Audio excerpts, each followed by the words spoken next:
Hi everybody, it's Lene from Paper Wishes. Wanted to give you a little peek at some of our designer must-have tools, things we use every single day that we can't do without. One of mine is the Stampendous Spray Splatter Applicator, just filled with clear water.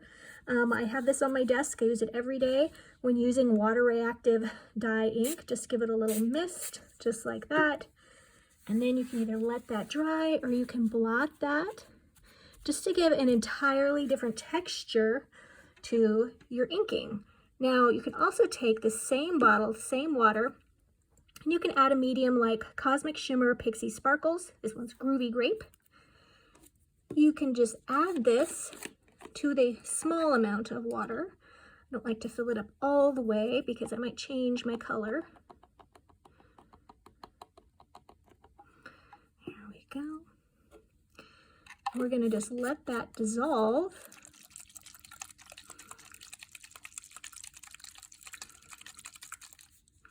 And then you can just add that to get entirely different kinds of splatters, okay?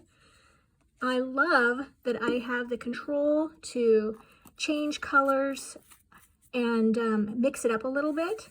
What are some of your favorite tools? Let me know in the comments below and we'll put them on the list and we'll share them with you in the coming weeks. I'll see you next time.